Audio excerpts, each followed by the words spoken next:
आज मला एका बेबी शॉवरला जायचं होतं. सो मी पटकन रेडी होऊन आलेली आणि म्हणजे कोणाचं होतं तर माझ्या जावेचं होतं. म्हणजे मी ॲक्च्युली काकी होणार आहे. सो ही माझी मोठी जाव आहे, तर त्यांचं बेबी शॉवर होतं. त्याच्यासाठी त्या मस्त अशा रेडी झालेल्या. मग त्यांच्या व्हिडिओज, फोटोज वगैरे मस्त मस्त क्लिक केले आणि डोहाळे जेवण असलं ना की इतकं सगळं खायला असतं मस्त. हे सगळं मी एक व्हिडिओ काढली आणि खूप छान सगळं डेकोरेट केलेलं. त्याच्यानंतर ओटी वगैरे भरतात. पहिली सासरची असते, तर ती ओटी मी भरली. हे ॲक्च्युली फर्स्ट टाईम मी असा फंक्शन अटेंड केला होता. फर्स्ट एक्सपिरियन्स होता माझ्यासाठी हा. पण खूप चांगला होता. मस्त वाटलं म्हणजे असं मला हे सगळं बघून वगैरे.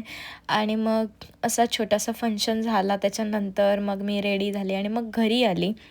आणि अशी मी ही साडी माझी वेअर केलेली. ही साडी माझी ॲक्च्युली खूप जुनी आहे. ही मला गिफ्टच आलेली आहे. पण मला ही साडी ना खूप आवडते. मला अशा सॉफ्टवाल्या साड्या आवडतात. सो मी 1-2 व्हिडिओज क्लिक केल्या.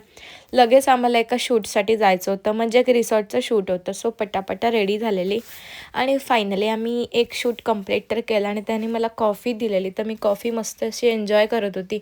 आणि तिथला प्लेस इतका भारी आहे ना, सिरियसली म्हणजे बेलकडेमध्येच आहे हे रिसॉर्ट. आणि मस्त म्हणजे इतकं पीसफुल आहे ना सगळं. खूप छान असं वातावरण आहे सगळं. आणि आजूबाजूला मस्त अशी झाडं आहेत आणि मध्ये मोठा रिसॉर्ट आहे. कोणाला माहीत पण नसेल असा रिसॉर्ट. तुम्ही नक्की व्हिजिट करा त्या. येता येताना नवऱ्याचं काम होतं ते सगळं करून आलो. बाय.